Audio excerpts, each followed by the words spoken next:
ఇంకోటి డైరెక్టర్ శంకర్ గారిని మీరు గురువుగా భావిస్తారు కదా. అవునండి. గురు బ్రహ్మ గురు విష్ణు అని చెప్తూ ఉంటారు చాలా చోట్ల. అవునండి. నిజంగా గురువా మీకైనా? గురు బ్రహ్మ ఆయన ఎందుకు అంటే యూనో ఫ్రాంక్లీ ఆయన నేను చాలా గురువుగా భావించాను. దేవుడిలాగా భావిస్తాను కూడా. ఏకలవ్య శిష్యుడినండి. నేను ఆయన దగ్గర ఎప్పుడు పని చేయలేదు. ఆయన దగ్గరికి వెళ్ళలేదు.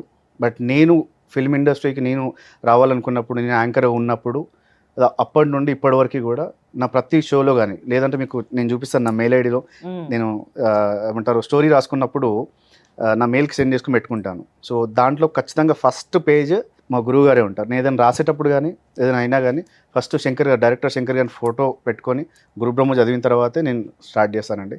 అండ్ ఆయన నాకు ఎప్పటినుంచో గురువులాగా భావించుకుంటూనే వస్తున్నాను.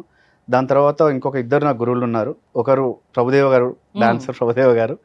అండ్ నెక్స్ట్ ఇది కొంచెం నవ్వుకుంటారేమో, ట్రోల్ చేస్తారేమో, బట్ నిజంగా చెప్తున్నాను. నేను సీరియస్లీ నా గురువు భావించిన దాంట్లో ఇంకొకరు యాంకర్ సుమా గారండి.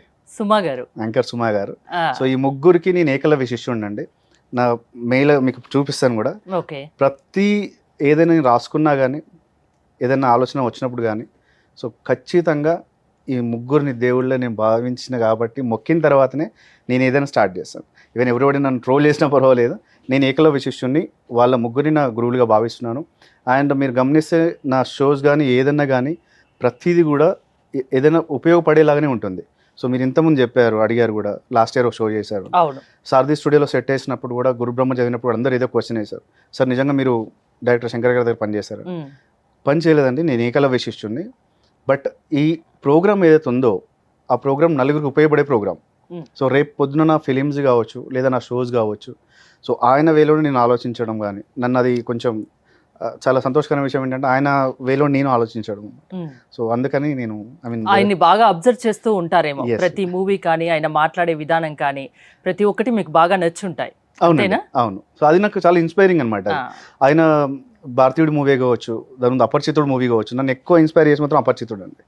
సో ఎందుకంటే నా ఐడియాస్ కూడా అలాగే ఉండేది. Where I born village name Mogilcherla, Warangal. అక్కడ అందరి భావాలు కూడా అదే అనమాట. అంటే ఒకరికి మంచి చేయాలని ఒక భావన. సో ఇలాంటివే ఉండేవి. సో నేను పెరిగిన విధానం కావచ్చు, నేను పెరిగినంత కూడా ఓల్డ్ సిటీ, కానీ మెంటాలిటీ అంతా కూడా ఏంటంటే ఎక్కడైనా సహాయం చేయాలి, ఎలా ఉండాలి, సో వీటి మీదనే ఎక్కువ ఫోకస్ చేశాను అనమాట.